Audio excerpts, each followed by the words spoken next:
Martin Luther King Jr. MLK, was a Baptist minister and civil rights activist who played a key role in the American civil rights movement from the mid-1950s until his assassination in 1968. He is best known for his role in the advancement of civil rights using nonviolent civil disobedience based on his Christian beliefs.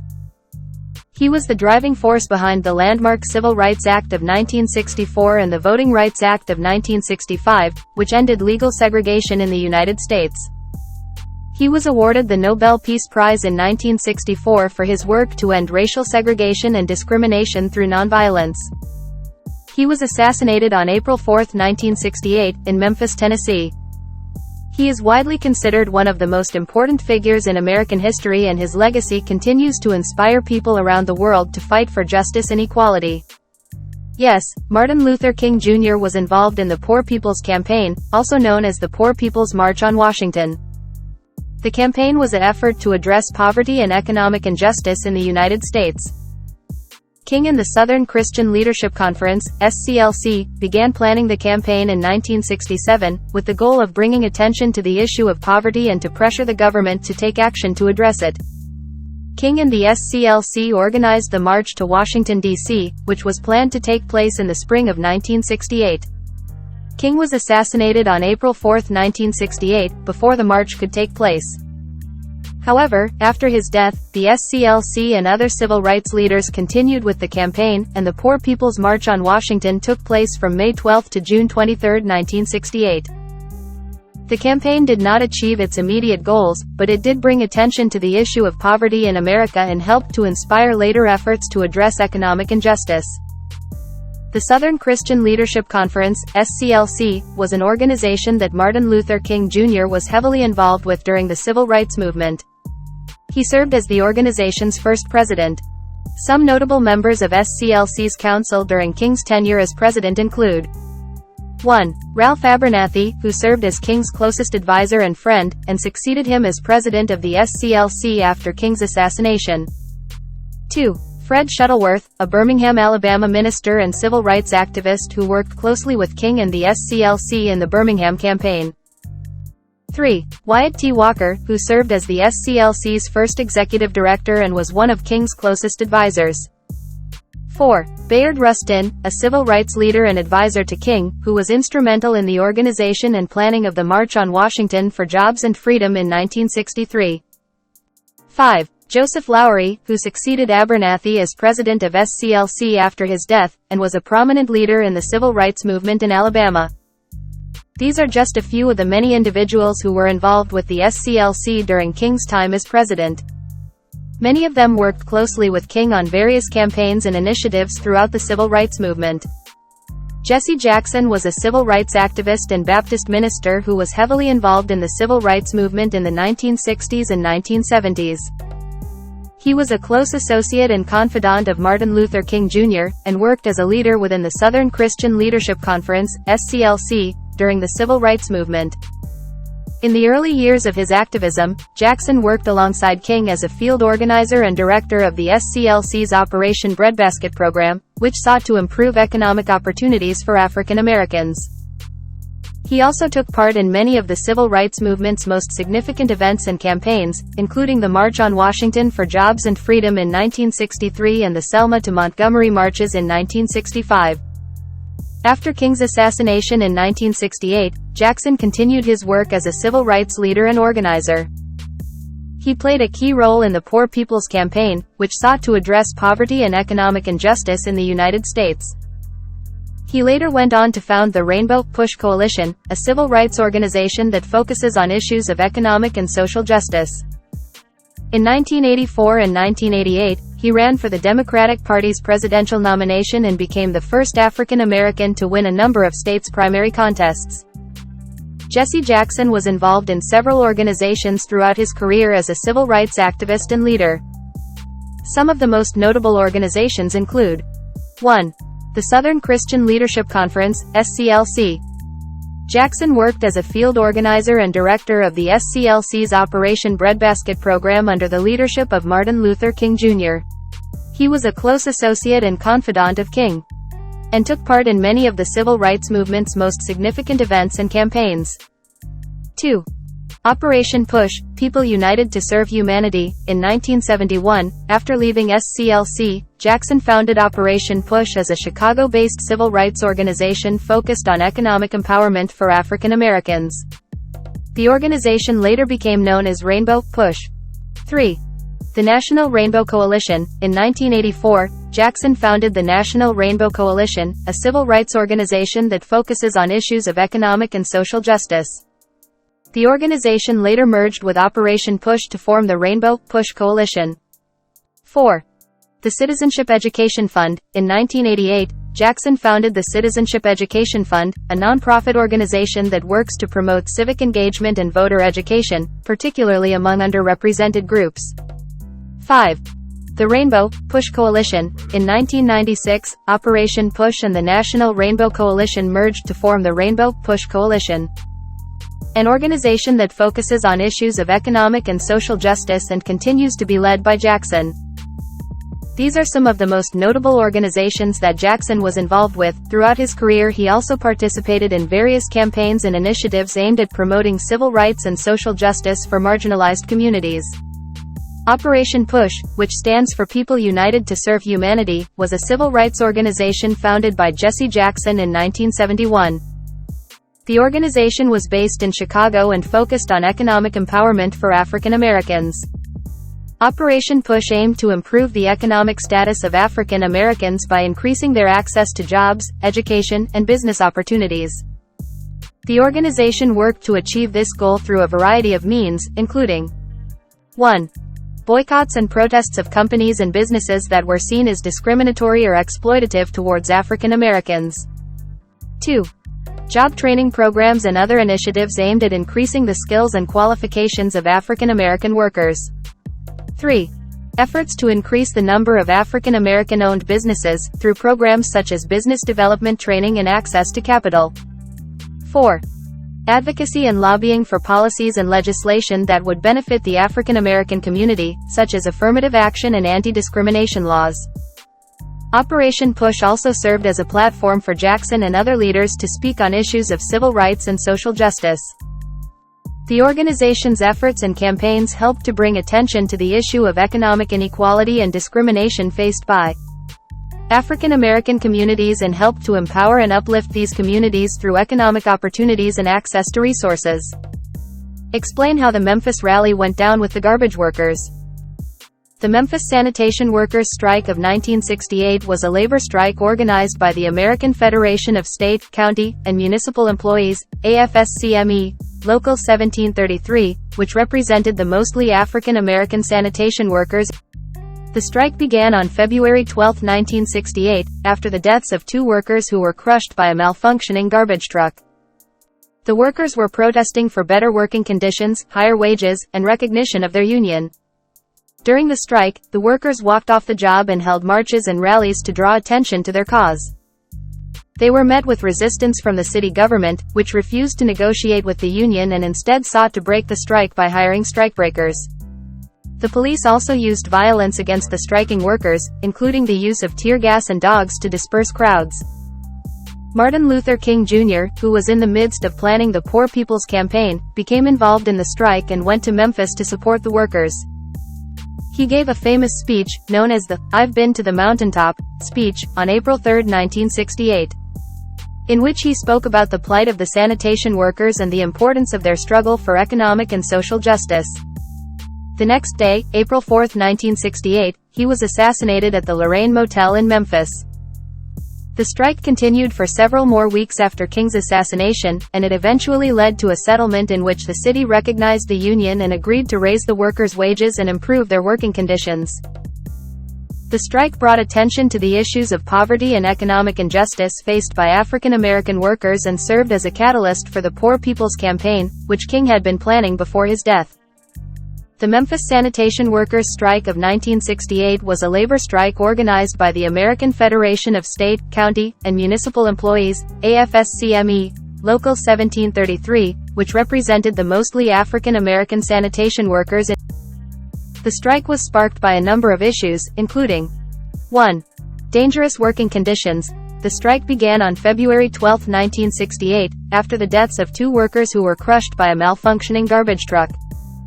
The workers were demanding safer working conditions, as well as better equipment and training to prevent similar accidents in the future. 2. Low wages. The sanitation workers were among the lowest paid city employees in Memphis, and they were seeking higher wages to help them support their families. 3. Lack of union recognition. The workers were also seeking recognition of their union, AFSCME Local 1733, which would give them a stronger voice in negotiations with the city government over working conditions and wages. 4. Racial discrimination. The majority of the sanitation workers were African American, and they faced discrimination on the job. They were also protesting against the inequality and injustice that Black Americans faced in their daily lives. These were some of the main issues that led to the strike and the protests. The workers and their supporters were demanding fair treatment and better living conditions, and they were willing to put their jobs on the line to achieve it. The strike and the events that followed, including the involvement of Martin Luther King Jr. and his assassination, brought attention to the issues of poverty, economic injustice, and racial discrimination faced by African American workers and communities, and helped to galvanize support for the civil rights movement. What were the inequality and injustice that Black Americans faced in their daily lives? During the civil rights movement, African Americans in the United States faced a wide range of inequalities and injustices in their daily lives. Some of the most significant issues included: 1. Segregation. African Americans were subject to legal segregation in many states, which meant that they were forced to use separate and often inferior facilities, such as schools, restaurants, and public transportation. This segregation was upheld by discriminatory laws and practices, such as the separate but equal doctrine. 2. Discrimination in housing. African Americans were also subject to discrimination in housing, with many neighborhoods and communities being effectively off limits to them because of discriminatory practices such as redlining and discriminatory zoning. 3. Discrimination in employment. African Americans faced significant barriers to equal employment opportunities, with many employers refusing to hire them or paying them less than white workers for the same work.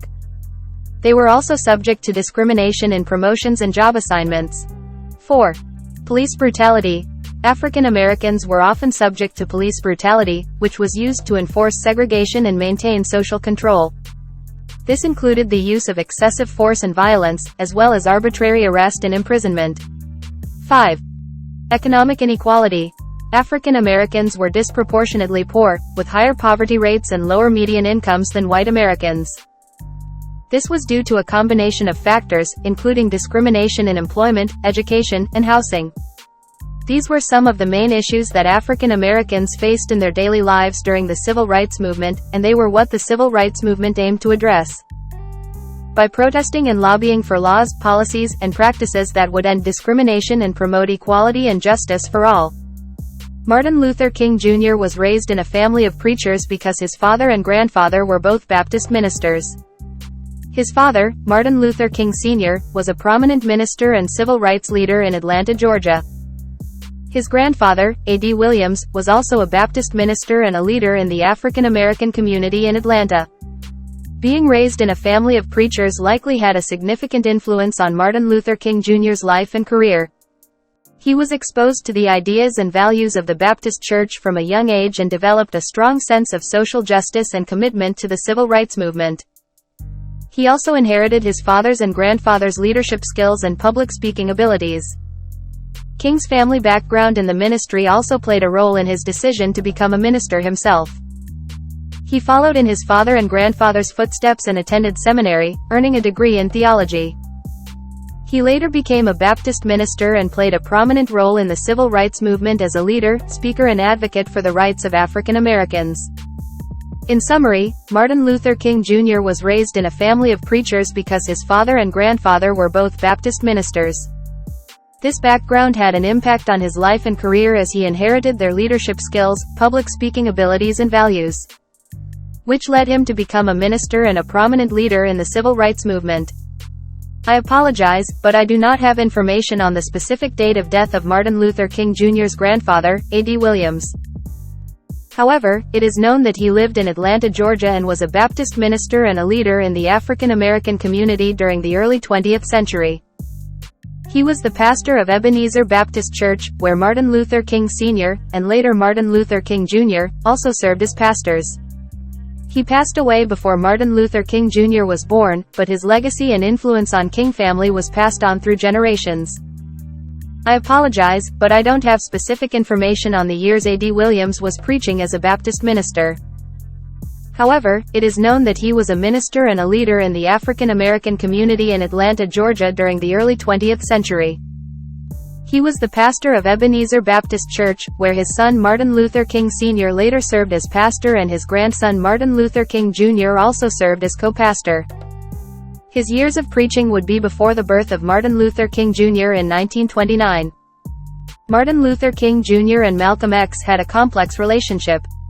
They were both prominent leaders in the civil rights movement during the 1960s, but they had different ideologies and approaches to achieving civil rights for African Americans. Malcolm X, who was a member of the Nation of Islam, advocated for a more militant and separatist approach to the civil rights movement. He believed that African Americans should not rely on the government or the white establishment for change, but instead should work to build their own independent power and institutions. Martin Luther King Jr., on the other hand, advocated for a more peaceful and integrationist approach. He believed in using nonviolent civil disobedience to challenge discriminatory laws and practices, and he worked to build coalitions with white allies and organizations to achieve change. Despite their different ideologies, both leaders were committed to achieving civil rights for African Americans, and both were targeted by white supremacists and government agents.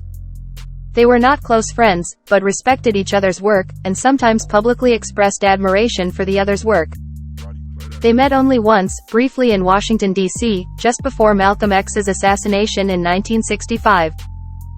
In summary, Martin Luther King Jr. and Malcolm X had different ideologies and approaches to the civil rights movement, but both were committed to achieving civil rights for African Americans, and they respected each other's work.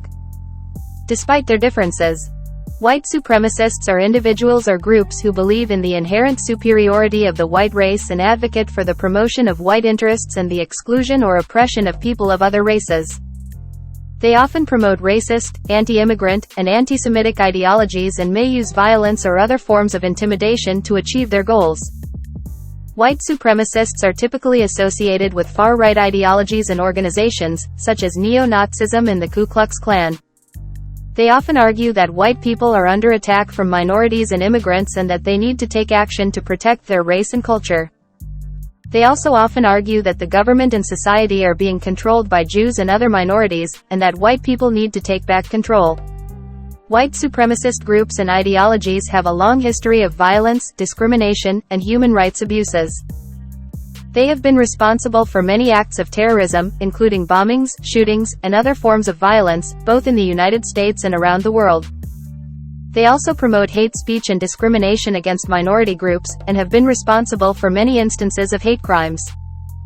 It's important to note that white supremacy is not just a problem of the past, but it's an ongoing concern in many societies. It is a movement that continues to exist and evolve in different forms.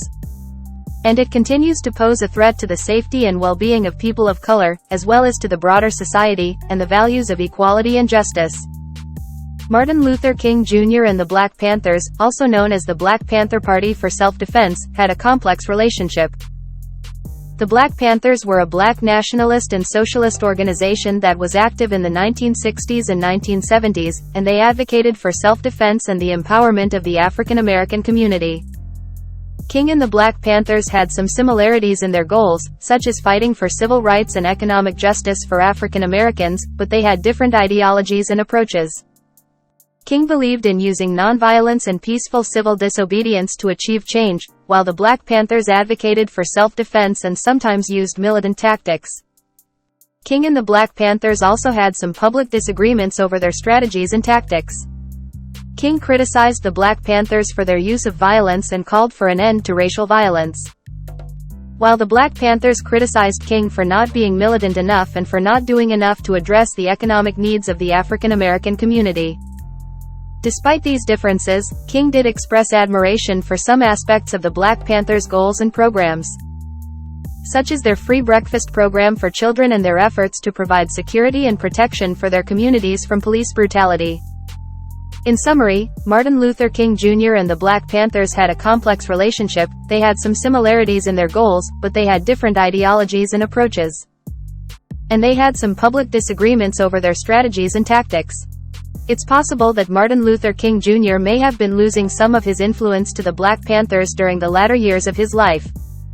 The Black Panthers were a relatively new organization that emerged in the late 1960s, and they represented a more militant and confrontational approach to the civil rights movement.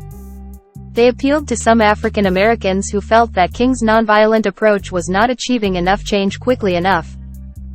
The Black Panthers also had a more radical and socialist ideology, which may have been more appealing to some young, urban African Americans who were frustrated with poverty and inequality.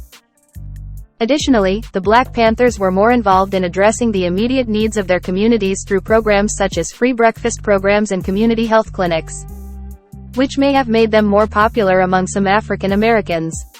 However, it's also important to note that Martin Luther King Jr. remained a highly influential and respected figure in the civil rights movement, and his ideas and message continued to resonate with many people, not only in the African American community, but also among supporters of civil rights and social justice around the world. In summary, while it's possible that Martin Luther King Jr. may have been losing some influence to the Black Panthers during the latter years of his life, it's important to note that he remained a highly influential and respected figure in the civil rights movement. The Black Panthers represented a more militant and confrontational approach which may have been appealing to some, but King's message continued to resonate with many people. Martin Luther King Jr. did not speak extensively about reparations specifically, but he did address the issue of economic justice for African Americans and the need for compensation for the harms of slavery and discrimination. He believed that the government had a moral responsibility to address the economic inequalities faced by African Americans and that this would require a major redistribution of wealth and resources. In his 1967 book, Where Do We Go From Here? Chaos or Community? King wrote, "It is obvious from the radical revolution that has occurred in our world that something is fundamentally wrong. There is nothing new about poverty. What is new, however, is that we have the resources to get rid of it." He went on to argue that the government should provide a guaranteed income to all citizens, a proposal that he referred to as a freedom budget. King also acknowledged the role of slavery and discrimination in creating economic inequality and argued that the government should take steps to provide compensation for the harms of slavery. He stated, "The Negro is still robbed of his job opportunities, and robbed of his opportunities for education. So, in a real sense, our nation's summers of riots are caused by our nation's winters of delay." In summary, Martin Luther King Jr. believed that the government had a moral responsibility to address the economic inequalities faced by African Americans and that this would require a major redistribution of wealth and resources, including compensation for the harms of slavery and discrimination. He advocated for a guaranteed income for all citizens and acknowledged the role of slavery and discrimination in creating economic inequality. The quote you are referring to is, "A man can't ride your back unless it's bent." This quote is attributed to Martin Luther King Jr. And it is a reminder that in order to be free and to stand up for oneself, one must not be afraid to fight against oppression and discrimination. The quote is meant to encourage people to stand up for themselves and to resist oppression, rather than submitting to it. It's a reminder that giving in to oppression is not an option, and that in order to achieve change and progress, one must be ready to fight for it. This quote is also often used to encourage people to take action and to resist being taken advantage of, rather than just accepting their situation. Know the quote about pulling yourself up by your bootstraps? I apologize for the confusion. The quote you are referring to is not one that is attributed to Martin Luther King Jr. It is a common phrase that refers to the idea that one can lift oneself out of poverty or adversity by hard work and determination, regardless of one's circumstances. The phrase, "pulling oneself up by one's bootstraps," suggests that an individual can overcome difficult situations and achieve success by their own effort and determination, without any external help or support. However, Martin Luther King Jr. did address the idea of self-help and personal responsibility. He believed in the importance of personal responsibility and self-help, but also recognized that systemic racism, poverty and discrimination made it extremely difficult for many African Americans to lift themselves out of poverty and disadvantage, and that government and society had a role to play in addressing these issues. He believed that the government had a moral responsibility to address the economic inequalities faced by African Americans and that this would require a major redistribution of wealth and resources. What were some of MLK's solutions for the government to address economic inequalities? Martin Luther King Jr. proposed a number of solutions for the government to address economic inequalities faced by African Americans and other marginalized groups. Some of these solutions include: 1. A guaranteed income. King believed that the government should provide a guaranteed income to all citizens, which he referred to as a freedom budget. He argued that this would help to reduce poverty and inequality, and would provide a safety net for people who are unable to find work or who are unable to support themselves through work. 2. Job creation. King believed that the government should invest in job creation programs, particularly in areas where unemployment was high. He proposed a massive federal program to provide jobs for all unemployed citizens, which would help to reduce poverty and inequality. 3. Fair housing. King believed that the government should take steps to eliminate discrimination in housing and ensure that everyone has access to safe and affordable housing. He called for the government to provide funding for the construction of low-income housing and to take action against landlords who discriminate against renters. 4.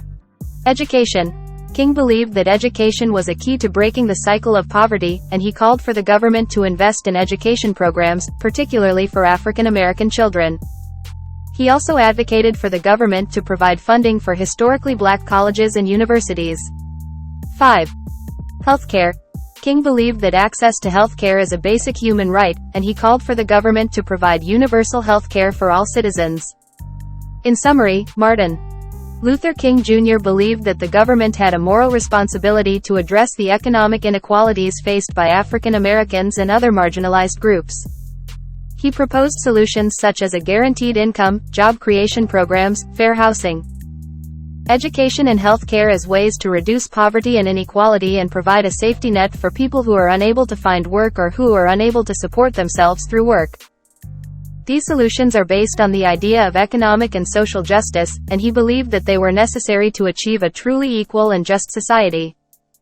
Martin Luther King Jr. was not a member of any Greek organizations.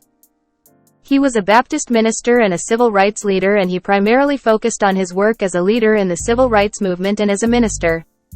He was not affiliated with any Greek letter organizations, fraternities or sororities. King was a member of various civil rights organizations, such as the Southern Christian Leadership Conference, SCLC, which he co-founded and served as the first president. And he also worked with other organizations such as the National Association for the Advancement of Colored People, NAACP, and the Congress of Racial Equality, CORE, in order to achieve civil rights for African Americans and promote equality and justice. No, Martin Luther King Jr. was not a member of the Alpha Phi Alpha Fraternity Inc., which is a historically African American fraternity that was founded in 1906. He was not affiliated with any Greek letter organizations, fraternities or sororities. He was a Baptist minister and a civil rights leader, and he primarily focused on his work as a leader in the civil rights movement and as a minister.